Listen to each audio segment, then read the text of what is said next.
अस्सलाम वालेकुम नाजरीन इकराम, मैं हूं हसनैन अली और आप देख रहे हैं मेरा यूट्यूब चैनल। नाजरीन, मामला बजट से शुरू हुआ और बजट के साथ ही मुस्लिम लीग नून को जो सूरत हाल फेस करनी पड़ रही है वो भी सामने आती जा रही है। बजट मुस्लिम लीग नून के लिए परेशानी का बाइस बन चुका है। मुस्लिम लीग नून परेशान दिखाई दे रही है। हर तरफ से तनकीद के नश्तर चलाए जा रहे हैं। मरियम नवाज शरीफ ग्रुप ने शहबाज शरीफ ग्रुप की टका कर क्लास ली है और अब ये तकसीम वाजिया होती दिखाई दे रही है। एक तरफ नवाज शरीफ ग्रुप है और दूसरी तरफ शहबाज शरीफ ग्रुप। अब ये तकसीम क्यों बढ़ती जा रही है वो भी मैं आपको बताऊंगा, लेकिन इससे पहले मैं आपको एक और अहम बात बताना चाहता हूं। अगर आप सोशल मीडिया खोलें, खास तौर पर मुस्लिम लीग नून के एक्टिविस्ट या वो सहाफ़ी जो इनके हामी समझे जाते हैं, जो मुस्लिम लीग नून के ज्यादा करीब समझे जाते हैं, तो एक अजीब सी फजा नजर आती है। ऐसा लग रहा है कि वो शहबाज शरीफ से खासी नाराज हैं, खुलकर तनकीद कर रहे हैं, मायूसी का इजहार कर रहे हैं और कहीं ना कहीं ये कह रहे हैं कि हमें इस पॉलिसी में फंसा दिया गया है, हमें मुश्किल में डाल दिया गया है। खास तौर पर जब पीपल्स पार्टी के साथ मामला ठीक करने की कोशिश की जाती है तो रद्द-ए-अमल और ज्यादा सख्त हो जाता है। अगर आप थोड़ा गहराई में जाकर इन प्रोफाइल्स को देखें तो अंदाजा होता है कि ये वही ग्रुप है जो मरियम नवाज शरीफ ग्रुप को सपोर्ट करता है। इनका ख्याल ये है कि शहबाज शरीफ की मौजूदा सियासत, खास तौर पर पीपल्स पार्टी के करीब समझे जाने का अमल या पीपल्स पार्टी से इत्तेहाद मरियम नवाज के सियासी मुस्तकबिल के लिए रुकावट बन रहा है, क्योंकि हर सियासतदान की तरह मरियम नवाज शरीफ की अगली मंजिल वजारत उज़्मा है।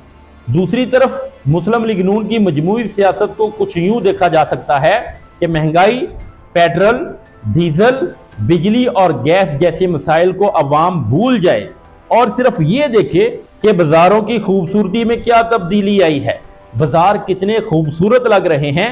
लेकिन हकीकत यह है कि ऐसा मुमकिन नहीं है, क्योंकि जब लोगों का जीना मुश्किल हो जाए और खुद हुकूमती इक्तसादी सर्वे ये बता रहे हों कि लोग बुनियादी ज़रूरियात की खरीदारी भी कम कर चुके हैं, तो ऐसे में ये हिकमत अमली कैसे कामयाब हो सकती है।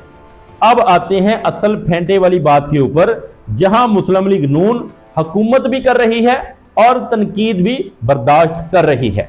मैं आपको बता चुका हूं कि बिलावल जरदारी ने अपनी पार्लिमानी पार्टी का इजलास किया है और इसमें उन्होंने खिताब भी किया है।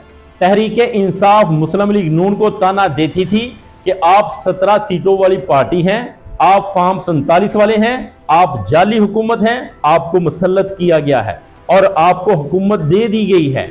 इसी तरह अब बिलावल जरदारी भी फार्म 45 और 47 का हवाला देकर मुस्लिम लीग नून के ऊपर तनकीद करते नजर आ रहे हैं। बिलावल जरदारी को इस बात का बखूबी अंदाजा है कि पंजाब में इस वक्त एंटी PMLN यानी कि मुस्लिम लीग नून के खिलाफ फजा मौजूद है, चाहे कोई माने या ना माने। लेकिन हकीकत यही है कि जो पहले मुस्लिम लीग नून के हक में फजा थी, जो मुस्लिम लीग नून के हक में लोग थे, वो अब तब्दील हो चुके हैं। फजा अब तब्दील हो चुकी है। पीपल्स पार्टी के कुछ रहनुमा जैसे नदीम अफजल चंद भी इस बात को समझते हैं और इसी के ऊपर फोकस कर रहे हैं। बिलावल जरदारी ने इजलास में साफ कहा है कि जहां कौमी मफाद हो वहां हम साथ होंगे, लेकिन जहां सिर्फ मुस्लिम लीग नून का मफाद होगा वहां हम नहीं चल सकते। इसके साथ उन्होंने ये भी कहा है कि गिलगित में मुस्लिम लीग नून ने फार्म 45 के मुताबिक सिर्फ 3 सीटें जीती हैं, जबकि सरकारी रिकॉर्ड इससे ज्यादा दिखाता है।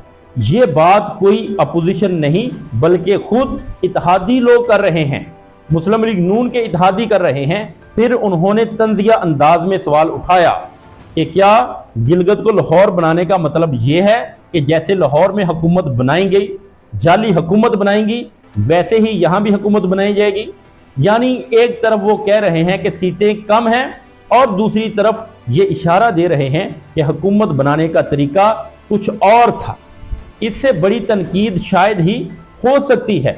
बहुत ज्यादा तनकीद की जा रही है मुस्लिम लीग नून के ऊपर। अब आगे उन्होंने एक पुरानी बात दोहराई कि जब मुस्लिम लीग नून मुश्किल में होती है तो पांव पकड़ती है, اور جب مشکل سے نکلتے ہیں تو گلے پڑ جاتے ہیں۔ اس کے بعد انہوں نے سہیل وڑیچ کے آرٹیکل کا حوالہ دیتے ہوئے کہا کہ اگر حکومت قومی مسائل حل نہ کر سکے تو اس کے رہنے کا جواز نہیں رہتا۔ اب ذرا سوچیں، یہ بات ایک اتحادی کر رہا ہے، اپوزیشن نہیں، ایک اتحادی، اور گویا حکومت کے جواز پر سوال اٹھ رہے ہیں۔ تو کیا یہ سمجھا جائے کہ اب اسلام آباد میں ایک نیا نعرہ شروع ہو چکا ہے؟ کیا پیپلز پارٹی نے بھی عملی طور پر گو شہباز شریف کا پیغام دینا شروع کر دیا ہے؟ مزید بات کرتے ہیں، انہوں نے کہا ہے کہ اگر حکومت عوام کی طاقت سے نہ بنے، جعلی حکومت ہو، تو اسے زمینی حقائق کا علم نہیں ہوتا، اور ایسی حکومت درست پالیسیاں نہیں بنا سکتی۔ یہ وہی بات ہے جو انہوں نے گلگت کے حوالے سے کہی تھی، یعنی ایک بار پھر وہ یہی کہہ رہے ہیں کہ اگر عوامی مینڈیٹ نہ ہو تو پھر سوالات اٹھتے ہیں کہ حکومت کس کی طاقت سے بنی، یعنی کہ بلاول زرداری ٹکا کر بےزتی کر رہے ہیں، تنقید کر رہے ہیں، اور وہ بھی مسلم لیگ نون کے اوپر، جبکہ وہ مسلم لیگ نون کے اتحادی بھی ہیں۔ بلاول زرداری نے ایک اور دلچسپ بات کی، انہوں نے کہا کہ انہیں کہا گیا تھا کہ آدھا وقت تم لے لو، یعنی کہ آدھا وقت تمہارا وزیر اعظم ہوگا اور آدھا وقت ہمارا وزیر اعظم ہوگا، لیکن انہوں نے کہا کہ نہیں، انہیں پورا ٹنیور کرنے دیں۔ اب یہ ٹنیور پورا ہوگا یا نہیں ہوگا یہ وقت بتائے گا، لیکن سیاسی اشارے ضرور مل رہے ہیں۔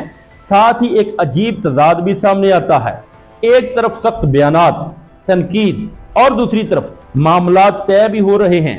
جیسے گلگت میں یہ فارمولہ دیا جا رہا ہے کہ حکومت پیپلز پارٹی کی ہوگی، گورنر مسلم لیگ نون کا ہوگا، ڈپٹی سپیکر بھی مسلم لیگ نون کا ہوگا، اور اپوزیشن لیڈر کو وزیر کا درجہ دیا جائے گا۔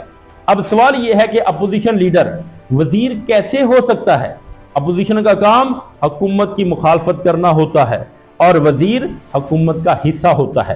یہی وہ جگہ ہے جہاں لوگ کہتے ہیں کہ یہ نورا کشتی کر رہے ہیں، یہ اندر سے ملے ہوئے ہیں، فرینڈلی اپوزیشن ہیں، اور ایک ہی سکے کے دو رخ ہیں۔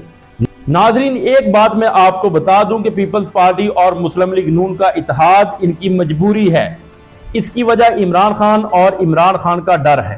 جب تک عمران خان کا ڈر برقرار ہے، ان کا اتحاد کہیں نہیں جا رہا، یہ اندر سے اکٹھے ہیں اور پاکستانی قوم کو پاگل بنانے کی ناکام کوشش کر رہے ہیں۔ اب کچھ اور خبریں بھی دیکھ لیتے ہیں۔